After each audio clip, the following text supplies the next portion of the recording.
urip ahli saking manungsa. Saten pohon ibu kang kidul para brahmana ingkang metu panajab urip ahli jagat.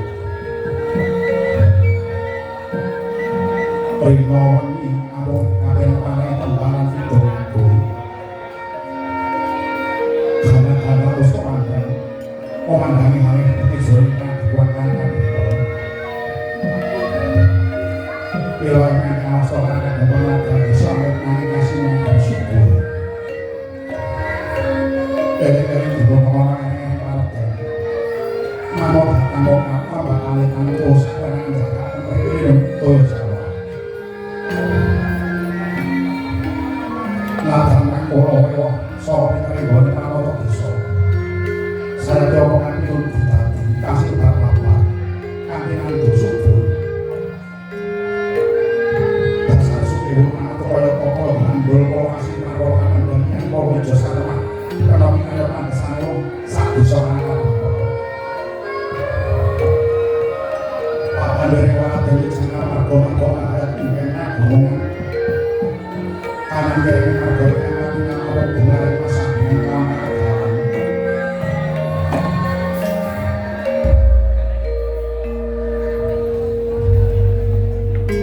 pasangnya aja buka posokan ini kau ini usuk kau beri tadi contoh sih ada kumai makanan terletakkan kucing jagung pohon kelompok orang bilang tetapi joro-joro kue kembali sakan dihenti so bercek sama nanti kantor sama orang yang berhubungan kaya hanya karena berhubungan sombong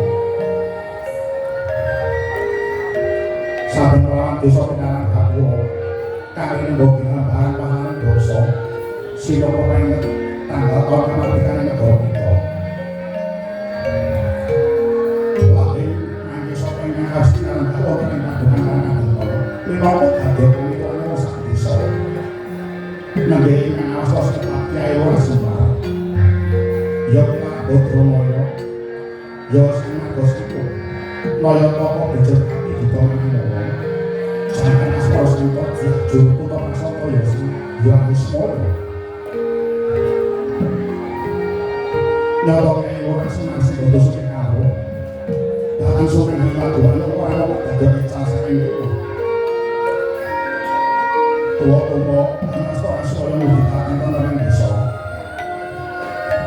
kata kalau orang bisa sih dosa orang musik yang jaga itu nggak sama orang kita bohong katanya orang senang dan pengen dasar orang dapat dan ini semua ada kejokan isi pot kita dapat betul dapat apa ada orang di sini potongan yang kotor digoreng yang pembayun nanti nol kan jatah orang sok pancal malos sungguh umur potongan nanti nang asal orang itu biasa kantong dorong tunggu jiran kopi langsung bobo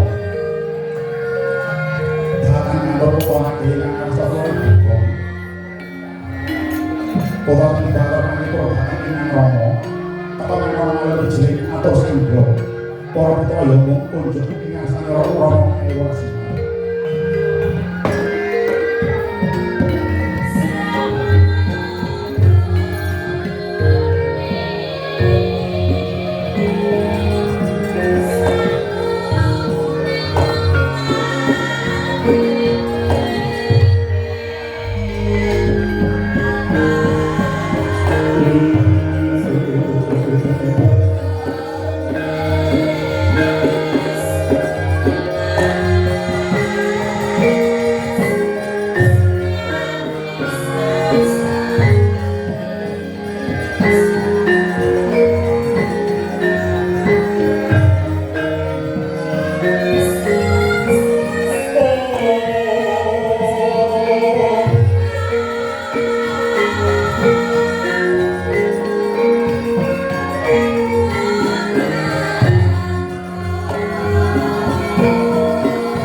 ning karang kadepan lawetan Kyai Lurah Semar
kebon-kebon negalan alaren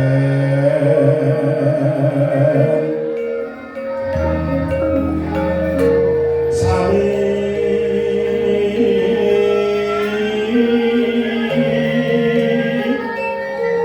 ngundhuh parupa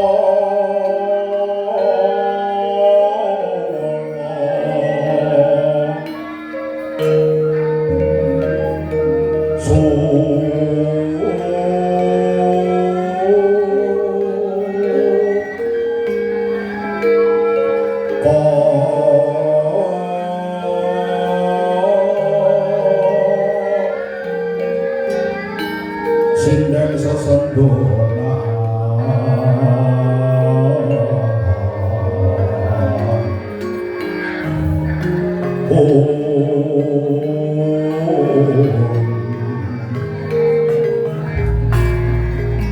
sari joget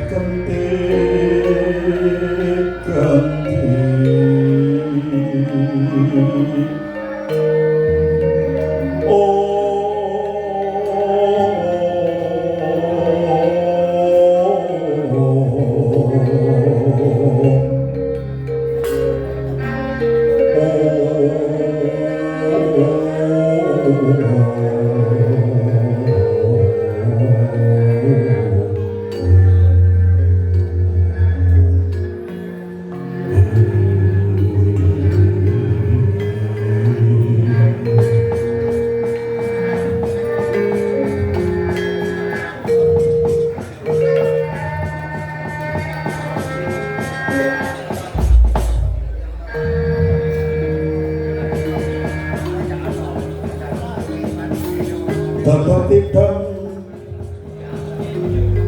jroning panangkilan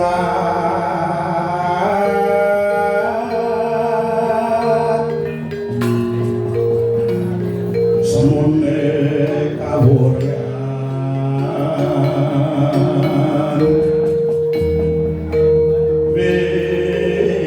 wigatining karsa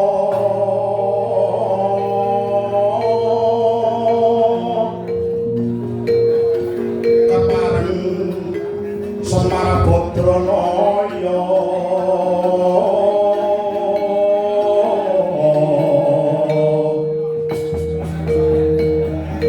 kang miyos tinangkel beton sapan-sapan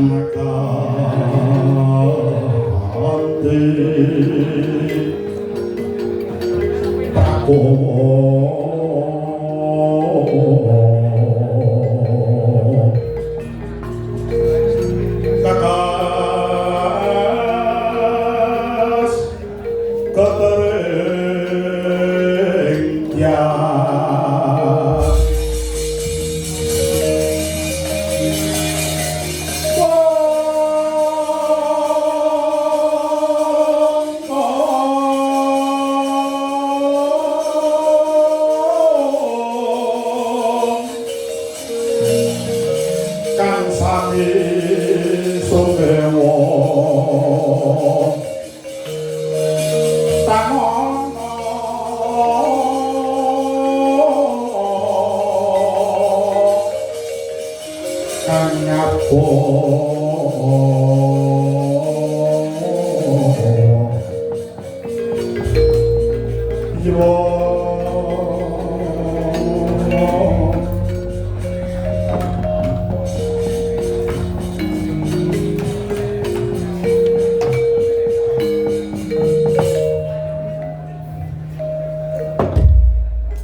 Ingkang putra punawa gareng nama Rama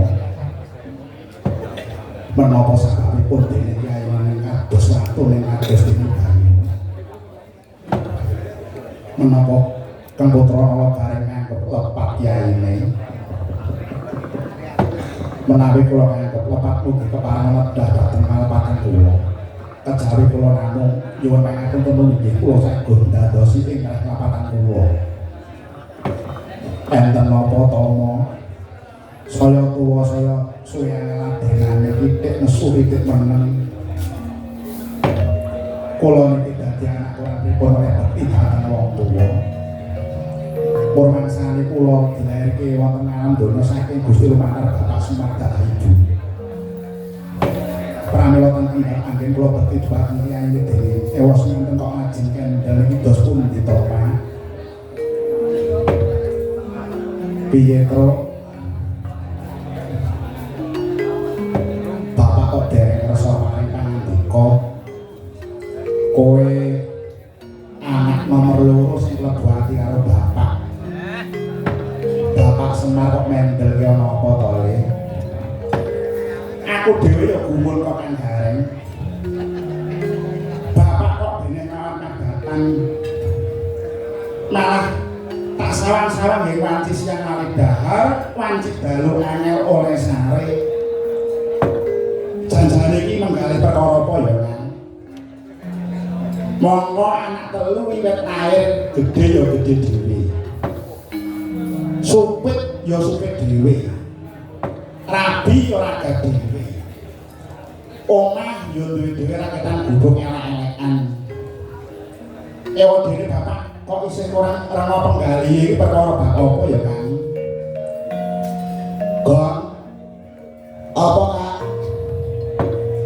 Kowe anak adil uga sing mlebu ati karo Bapak Semar. Coba Bapak kuwi menggali apa Le? Mula to mula to. Dadi anake Bapak Semar kuwi kok ya sing do pinter maca. Maca kuwi ora mung mligi nggon tulisan nadyan wong pinter kuwi ngali iso maca marang kahanan lho Tru sanadyan ora ngerti tulis ning duweni iman takwa ikhlas gedhe ora gampang ditumpaki dening sapa wae mergo pendirane kuwi kuat iso milahke marang kahanan iso maca ndikang tumuju marang bebener ndikang tumuju marang kerusakan kuwi ditimbang ora saka wong liya nek metu saka atine dhewe lah kira-kira bapak iki menggare apa lek kok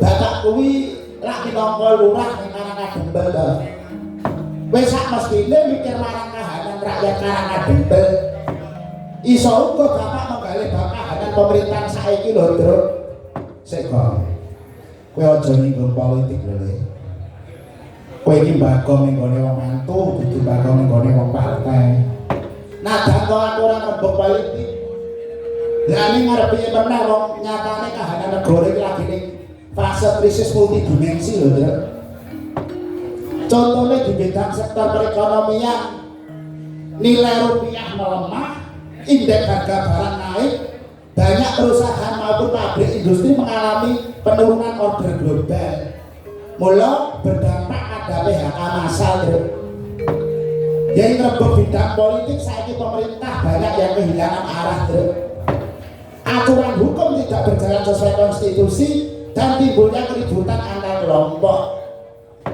di bidang sosial contohnya rakyat kehilangan kepercayaan kepada pemimpin dan hidup dalam ketakutan ini kahanane saiki lho Tru banyak benturan dari oknum elit politik mongko ngrampungi perkara iki ora cukup mung didoli argumentasi wae lho Tru Wah, ini jelas Kong. Mula tanpa adanya persatuan, kesatuan dan kekompakan, aku yakin krisis multidimensi ini justru akan semakin terperosok ke dalam lembah kehancuran yang lebih dalam kok, kan? Mula tak suwun kanthi banget waktu iki hujat menghujat, fitnah non fitnah, saling tuding menuding dan diakhiri oleh tenang kok jangan hanya karena kesenjangan sosial dijadikan alasan untuk memprovokasi massa itu aja. Apapun bentuknya yang namanya fitnah, provokasi, intimidasi, adu domba, nepotisme, korupsi hanya akan menyengsarakan rakyat kecil.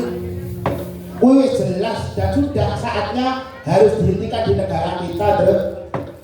Mula dibutuhkan kesadaran dan kekompakan bagi segala lapisan masyarakat untuk wajib menjalin sinergi yang sehat, kuat dan kokoh. Wah bener kok. Mula ayo padha ndedonga enggalo diparingi pemadang iku sapa bangsa iki. Nah, kaya ngono ki Kang Gareng karo Bagong. Abot-abote bapakku dadi lurah ning Karangagempel kene. Momong wong sak Karangagempel, mrenoto wong sak Karangagempel. Monggo nyatane bapakku minangka sosok agung ning Karangagempel kene. Golek wong ora ning Karangagempel kuwi sing nanggung jawab Bapak Semar. Mula rahayune kok bapakku duwe pambiyantu wujude Kang Gareng aku alang Bagong. Mula kangsor iku yen niat sabiyantu ya sing padha lair batine oleh mbiyantu. Ojo malah ngrusuni marang bapak. Maka dari itu jangan sampai membawa peran anak bapak untuk kepentingan pribadi kowe ra entuk. Mula para pambiyantu kudu tansah ngesokke dawuh. Apa dawuh sing kon dhuwur ditindakake aja nganti direkayasa dhewe-dhewe. Wah, iya. Nadyan to duwe kawicaksanan aja nganti ninggal marang waton sing wis ana. Dadi tumrape awake dhewe, dadi pambiyantu aja mung sendika dawuh tok. Ning ya kala mangsa ngetokno kawicaksanan ingkang bisa nyuyuk marang jejedane Bapak Semar. Mono itu. Heeh Kang Gareng. Mula sapa iku ayo padha nyuyuk marang programe Bapak Semar.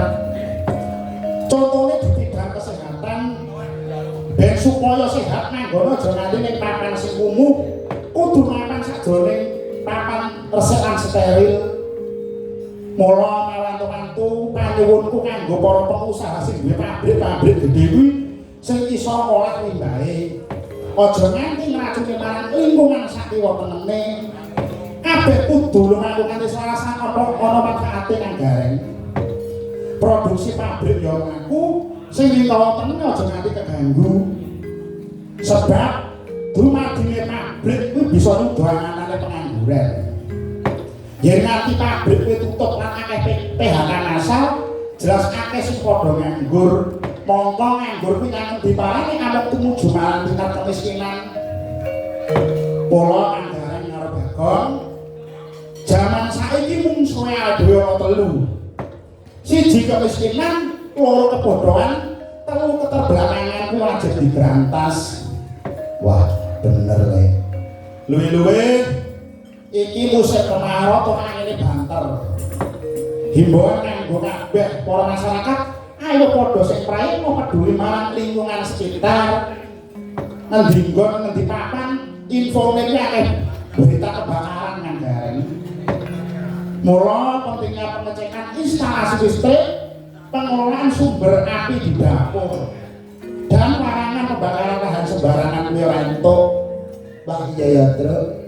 Wis desa sehat ora kapan nggon sing kumuh. Bapak amanah aja nganti direwekne. Mergo ngeling ngono bangun kuwi bisa lancar butuh ketentraman lan keamanan. Mula yen rembug bapak amanah aja mung dipasrahke marang aparat negara wae, utamane Satrio Bayangkara. Kang Gareng ngerti dhewe sepiro akeh polisi lan TNI ning negarane dhewe. Ibarat mung pirang yuta momong wong meh 300 juta jiwa nang mapan negara kita. Mula tak jaluk kanthi banget warga kita bangsa Nusantara gelem ora gelem duweni kewajiban uga melu ngreksa marang karaharjanan, ngreksa marang keamanan. Luwe-luwe ing babagan lalu lintas anakmu ke ditandani gong. Wah, truk. Aku ki nonton berita kecelakaan anak-anak SMP-nya atiku miris kok, truk. Kudune peran penting orang tua ikut andil mengawasi dan tidak memfasilitasi motor untuk anak di bawah umur kok, truk. Mula aja mung bangga iso numpak motor anyar ning terus dilalekke rasa kepeduliane. Mula apa-apa dipenggalih akibatnya lan dampake lho, truk. Wah, bener kok. Ngene lho, Gong. Mula ana ibarat mlaku nganti-nganti wae lagi setengah samet. Nek ora nganti-nganti padha karo soroh nyawa. Mula dadi warga negara aja mung njaluk hake ning yo ngelingo marang kewajibane, Truk. Mula ora beda kaya Bapak Semar Manggareng mlaku direwangi ngalah lan ati-ati pun bobote dadi payung lan dadi pamong ana warga ngawul lan kene. Lene Manggareng bareng tak pikir-pikir sing tak kenane umpamane Bapak Semar susah kuwi empere. Sebabe dadi pamong utawa dadi lurah kaya bapak ku ora enteng bobote, ora enteng sanggane. Sing jenenge dadi pengarap kaya Bapak Semar ku mujudake gawean sing abot. Ana apike sak gerobak ora dadi pikir, ning enek-eneke sak kuku ireng durung leh mutik-mutik. Monggo dadi pamong kuwi kudu bisa nindakake tembung tenan perkara kan. Apa wae. Siji wibawa, loro wicaksana, telu santosa, papat jujur. Tegese wibawa dadi pamong kudu gedhe pangaribawane ing mangajab supaya disuluti dening para kawula. Carane golek wibawa, dhuwure derajat, pangkat gedhene panguwasa aja kanggo ngegiru, aja kanggo medeni kabeh para kawula. Nanging malah kepara manunggal rasane ngawolan, rasane pangarsa. Ya rasane pangarsa lan kawula bisa ngawiji, bisa netepi tembung manunggaling kawula Gusti lan kawula. Sing pangarsa ya nggonana sing dadi pangarsa, sing kawula nggonana sing dadi kawula. Loro-lorone kudu mlaku bareng, ora kena mlaku dhewe-dhewe. Wah iya le. Sing mangka loro kuwi wicaksana. Tegese adil. Dadi pengarep, dadi pamong kuwi mau kudu adil, ora kena banci ndek banci adan. Ora kena bedake ndek dhuwure derajat pangkat, asal luhur derajat. Lan ora kena beda-bedakake marang agama siji lan sijine. Mergo sakarang dempel iki kahanane ora padha. Agamane ora padha, pangkate ora padha. Mbok iki wong larat, mbok iki wong sugih. Mbok iki agamane apa yen pancen butuh pitulungan ya ditulung kanthi sakurate. Mergo dadine Bapak Semar ora marang kadempel ini dipilih karo rakyat, wis sak mestine kudu ngayomi karo rakyate. Wah, sip. Sing ana telu ya kuwi sentosa. Sentosa tegese sipate pamong kudu sentosa marang batine. Sentosane lair kudu waras ragane sebab waras mrogo kena kanggo ngampungake jejeban langsung atur ana pundak.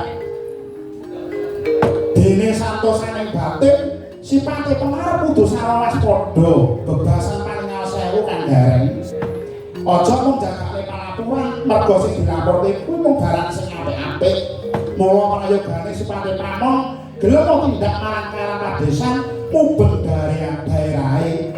Munggah karapagunungan karepe bisa nonton ati cetha piye to kahanane rakyatku.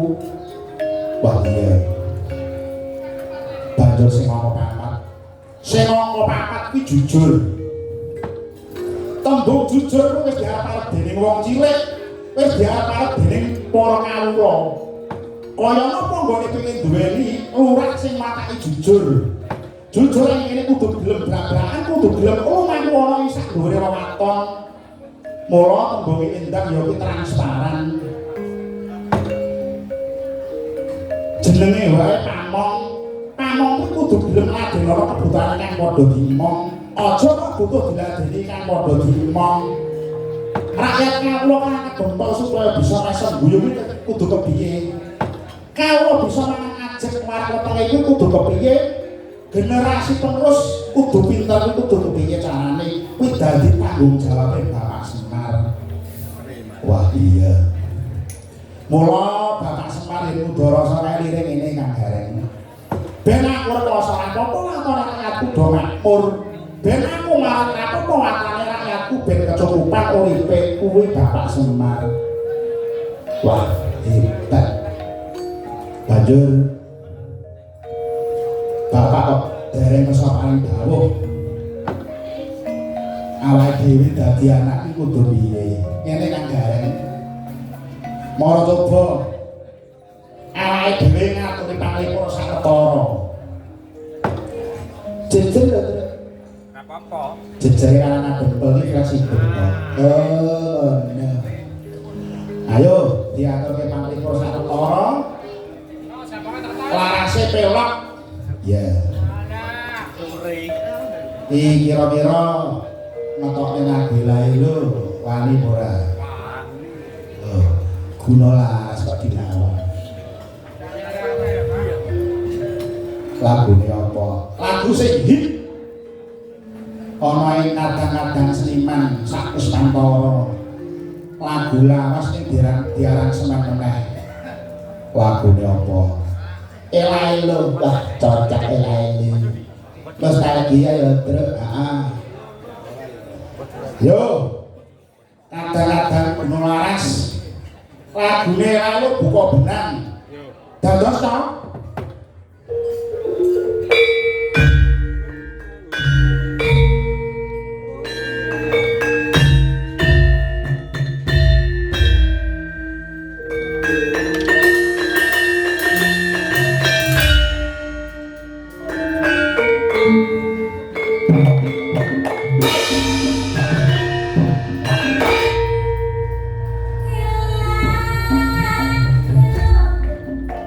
Yeah.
aku lagi prihatin mikirake jagat.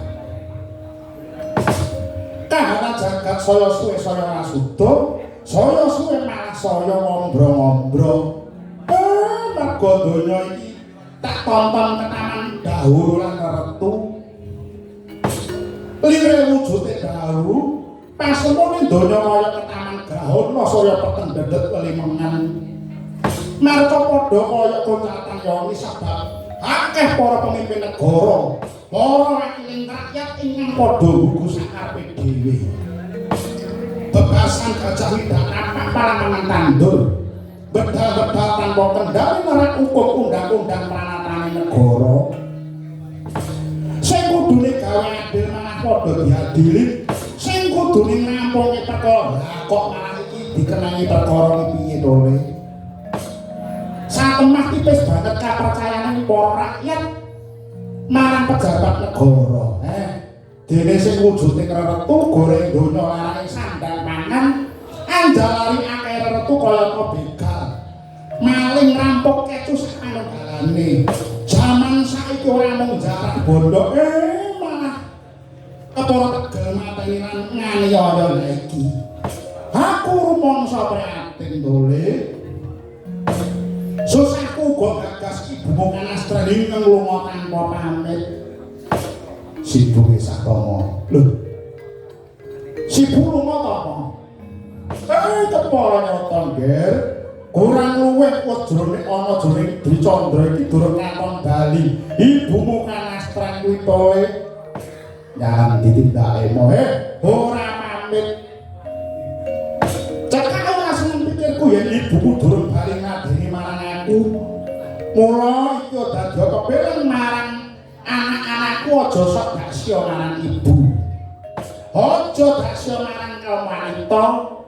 Yen ngono ibu ki tanggung jawab abote nek kaya dene nangga gunung. Mula tak jaluk nganti banget aja padha seneng marang kaum ibu ya tole. Mboten napa. Mboten napa. Mula Bang aja nganti kok mbasake bojo ki terus kanca wingking ki aja.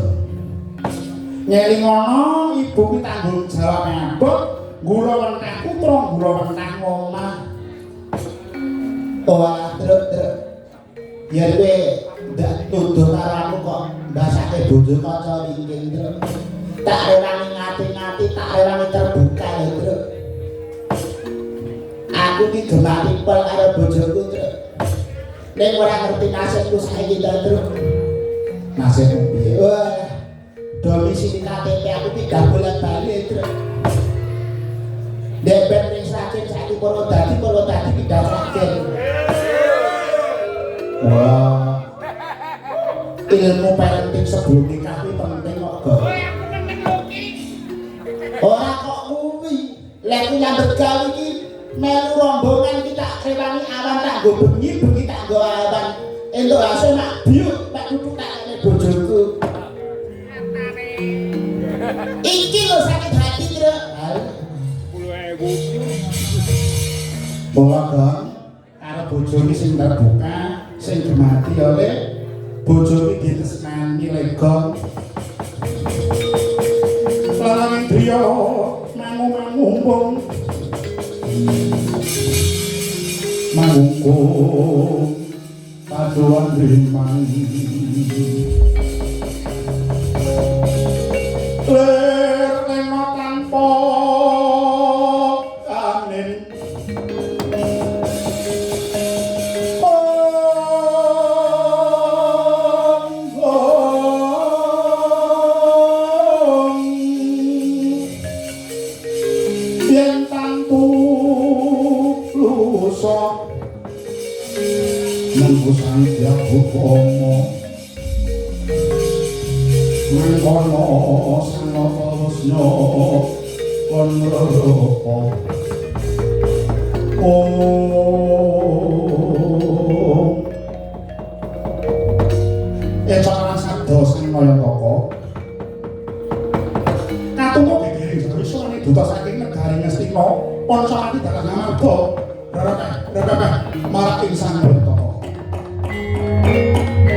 ngendi-ngendi akeh pacoban. Hal niku kaperdawan dening owah-owahe jaman iki.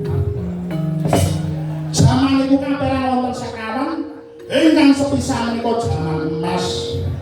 Angka kalih jaman perak, angka 3 jaman tembaga lan ingkang wekasan inggih menika jaman wesi. Monggo saben jaman mau padha duwe watak dhewe-dhewe Gus. Monggo babare kados makaten ndara. Ing jaman emas menika titikane kasusilan isih utuh. Tata krama isih muni kabeh menungso isih ngestukake marang sabaning pangeran kanthi temen. Mula boten ana ing jaman emas wau uripe menungso padha kalih saka hambek culika candolan adoh saka rasa jahe petakil menika den. Yen jaman perak menika uripe menungso wis wiwit ketukuran dosa, wis wiwit seneng goroh lan ngadeke kasusilan wis wiwit miring. Ing jaman perak mau kadosilan durung wani negla. Sebabe apa? Jalaran jaman semono ombak ing tata susila isih sentosa nanging nadan mangkono lakune jagat wis wiwit pincang. Sing jenenge kautaman wis ketok miring. Lah menika Gus, monggo babare jaman perak. Banjur ing jaman tembaga. Ing jaman tembaga kala wau kasusilan lan kadosilan wis tebak lan wis padha setine wis padha digayane. Janji ana piwulan suci digelar, ing kono uga ana kawruh kadurakan kang jumedhul. Ketoke kebecikane mundhak ning jebul tumindake ana saya ndrebala. Niku den. Manungsa sing ora padha jejeg imane, satemah padha bingung pikire sebabe napa. Arep metu kuwi sakabehing piwulan mau padha diulas kanthi endah tur ning semake. Lah menika Gus, mungguh watake jaman tembaga. Menawi jaman wesi ugi sinebut ing jaman akhir. Watake jaman wesi kuwi jagat wis kebak dosa nemara. Tata krama wis ora dienggo babar pisan. Kasusilan mung ana nggon pocapan. Mangan barang haram ya wis ora dipikir, barang sepele digawe rame. Wong bener digawe luput, wong ala digawe becik, wong kliru dianggep bener niki. Boten layan wis untur terus ngasih marang sepadha-padha malah dianggep salah. Lan menawi ing jaman wesi kuwi bab kebecikan tata krama welas asih ya ana. Kabeh mung dapur lamisan. Mung dapur lamisan niki Gus. Nanging ndara adile kang maha kawasa jaman-jaman mau biar gumanti utawa mubeng nyokro nang gilingan. Monggo wektu dina iki ketok wis ana titik-titik mungguh bakal pungkasaning jaman wesi. Katitik kekejaman manungsa wis saya nemen ibarat peteng wis saya ngedet.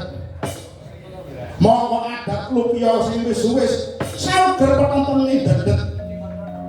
Babane bakal tuwul timbul bali ana ing jaman mas meneh. Pramila tentrem boten kahanan mesti napa carane dalan manamarta ora sebab saka Semar ning gumantung dhateng para-para ingkang lenggah wonten negari kala mau ndara. Watone boten nyinarti lan agami boten nerak dhateng pranatan lan wangsul dhateng marganing kautaman tanpa Semar pun saged tentrem. Nek tumindake sing buku karepe dhewe nggih sami mawon. Aja percaya Semar percaya kali Gusti kang gelar jagat kanthi estu nindakaken dawuh Gusti. Lumantar bulan agami kang padha rasuk piyambak-piyambak menawa Gus. Saranane wong yo nuhun. Betapa urang guling. Elmo sowajak miko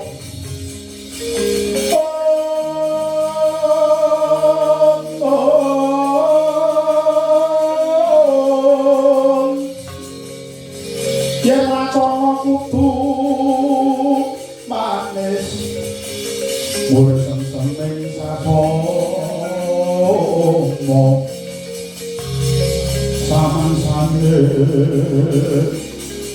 manungsa sohon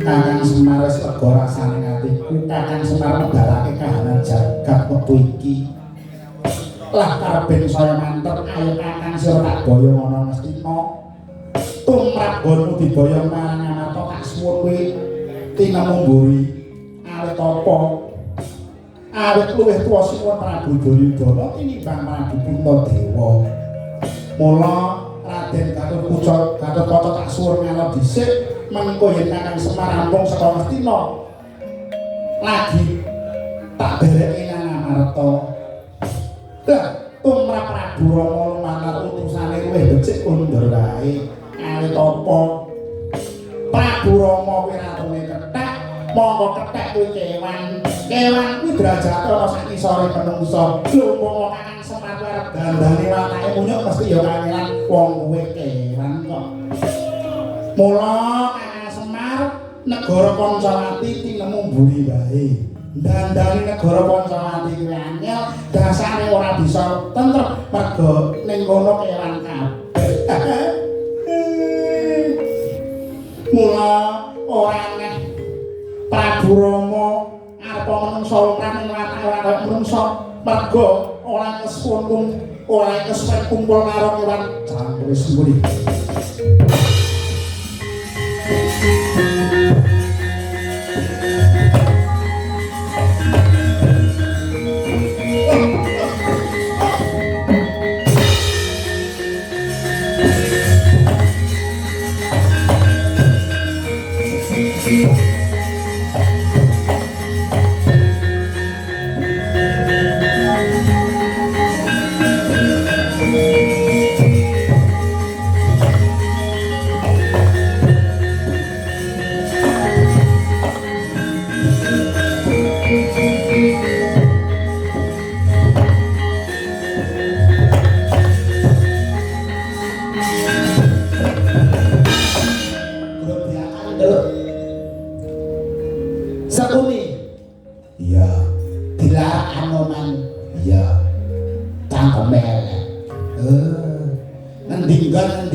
mulai nyampar kopiku lah tranjingan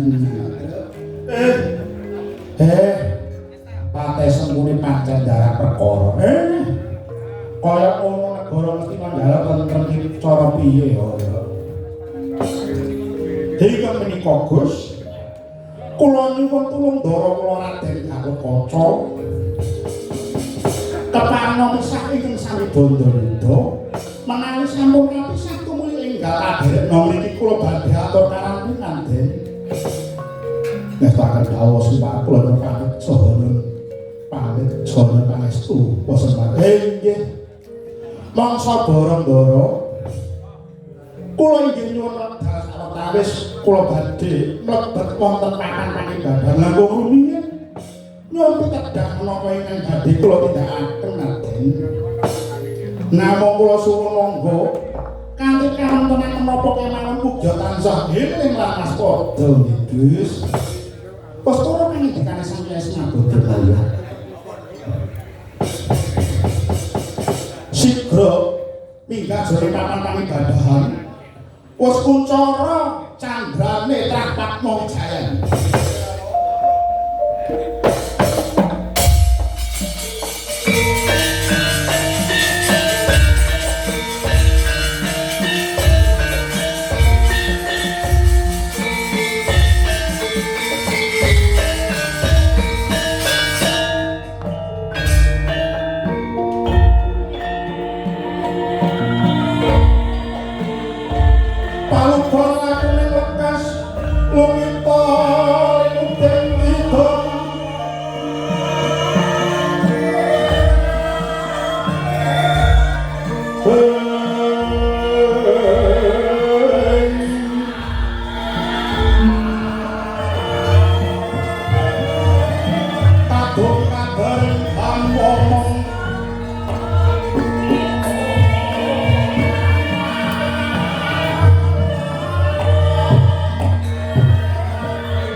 ya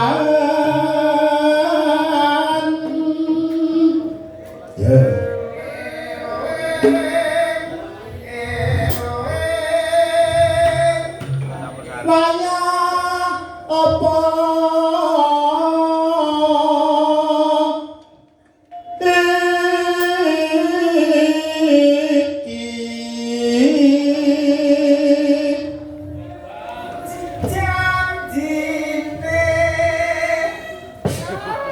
aja diayai dhewe nganggo wakil nomor siji aku tak nyuwun swanten adik wedok Tata monggo Dik mijil cengkok duplak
bocah ayu anakku sing bahenol Birgita Ayu wah nggih ya dalem sadurunge matur sing akeh-akeh wis dhisik ora ana masih ora kanggo miwiti pangalan kanggo Barapa Wahyu mung kajaba ngangge asmane Gusti Kang Murben gesang Nduk Gusti Allah Subhanahu wa taala kanggo keparing rahmat lan hidayah lan kenikmatan sehat marang kita kabeh.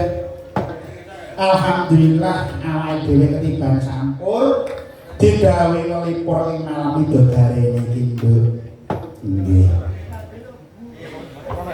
Dasare beniki simpul kabeh para warga masyarakat ing Pakis Kulon Prenganom Kecamatan Masaran Kabupaten Sragen nggih.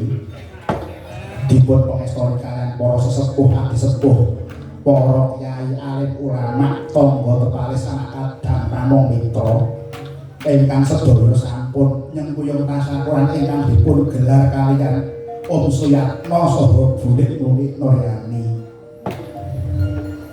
Pak Nduk iki mono kagungan kersa apa to ya panjenengane pepundhenmu Bapak Suyatno sekalian Ibu Nunik Nuryani kagungan kersa tasyakuran mundhuh mantun Nduk. Mula ana tetembungan mantu kuwi tegese Mahargya anak nuju tentreming urip kuwi mantu. Ana meneh mantu kuwi tegese sing dimane-mane wis metu. Bener, Nduk. Panjenengane Om Suyatno sekan bulik mundhut mantu putrane sapa adimu lanang Singgih Hari Prabowo. Ya. Wis alhamdulillah dikurangane Nabi tarik nase. Nah, ngono ya. Terus dawuh karo sapa ta? Nah, iki dawuh tak buka wis. Dawuh karo Genduk Ayu Cana Kos Amriana Ahli Madya putri saking Bapak Suradi saha Ibu Sunarni pidalem ana ing Semen RT 1 RW 1 Sribit Sidoarjo Sragen. Wah iya. Mula kabeh wis kasembadan ya Nduk. Nggih ya alhamdulillah. Kabeh kasembadan kagelar kanthi apik kanthi becik rancak-rancak insyaallah kali saka sambekala bebasane ning Surabaya golek lemah muga-muga Umyatno tansah diparingi barokah Allahumma ning Surabaya golek ceneh muga-muga Umyatno rezekine akeh. Iya. Tertonton lompat syukur muga-muga kabeh penonton sehat lan panjang umur Allahumma. Lompat tronton panas-panas muga-muga kabeh penonton utange lunas. Amin. Hasbunallah wa ni'mal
Dongane Mas Dalang kanggo adikku temanten sakloron oleh singgih karo gendut Cana dengan rahmat dan mawaddah dari Allah Subhanahu wa taala ini.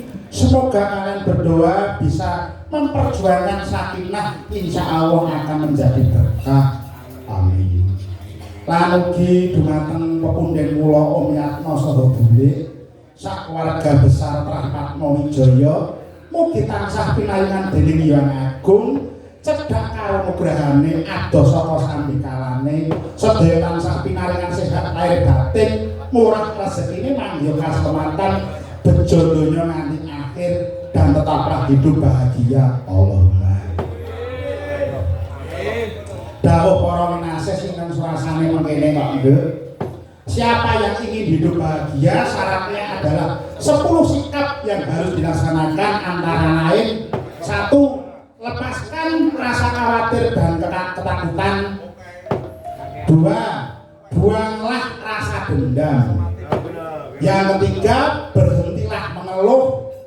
Yang keempat, bila ada masalah selesaikan satu persatu. Yang kelima, tidurlah dengan nyenyak. Wong masalah kok turun. Mula yang keenam, jauhi urusan orang lain. Yang ketujuh, hadapilah pada saat ini bukan masa lalu.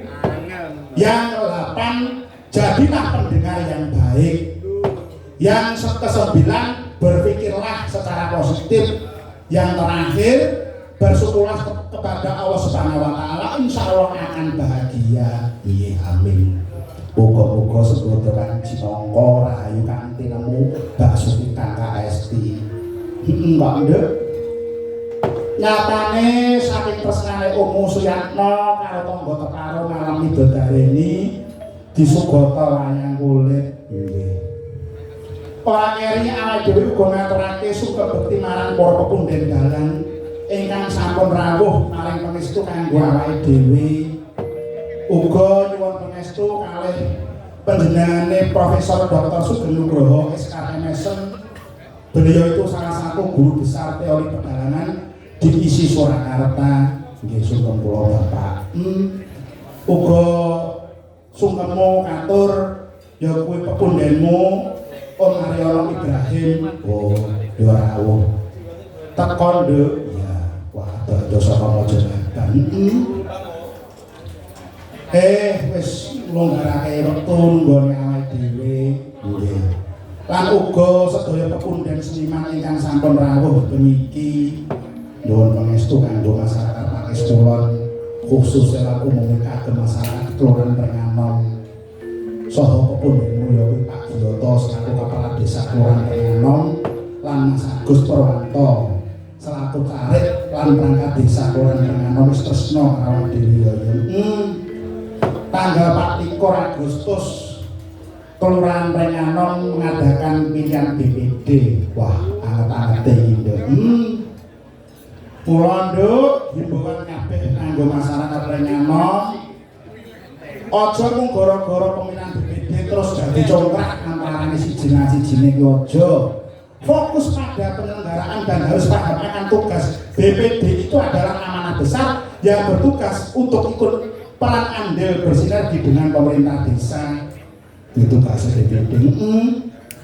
Ya, piye sejarah pemerintahan Kelurahan Prenganom kuwi biyen mulai dari desa Pakis Kulon ini lho. Apa iya? Tokoh-tokoh Kelurahan Prenganom kuwi ana ning Pakis Kulon kene. Biyen daleme Mbah Lurah sepuh ya ning etan panggung iki kok Nduk. Sing kebon-kebon jati, kebon-kebon gedang kuwi. Kuwi pas ngarepe daleme Pak Lurah Giyoto. Terus areke Mas Agus Purwanto ya ana desa Pakis Kulon kene wah hebat. Banyak perangkat desa Prenganom sing domisiline ana Pakis Kulon kene. Mula ora aneh lan ora mokal ya Nduk, kaya mangkene agung lan wibawane para warga Pakis Kulon wis greget gumregut cancuk Kaliwondo tansah netokke guyub rukume ana ing Kelurahan Prenganom. Inilah tonggak sejarah sebenarnya Kelurahan Prenganom, tepuk tangan Nduk. Ya, kalau saya dari dulu mempunyai analisis ngene kok nduk bahwa tonggak demokrasi dan revolusi sebenarnya ada di pemerintah desa. Sebabnya kepala desa dan perangkatnya, karena apa? Aspirasi yang sebenarnya itu dimulai dari bawah. Bagaimana kepala desa dan perangkat menampung aspirasi tersebut untuk serta mewujudkan peran pembangunan pedesaan secara merata sesuai program pemerintah. Mulai orang sing ini kisah orang penganon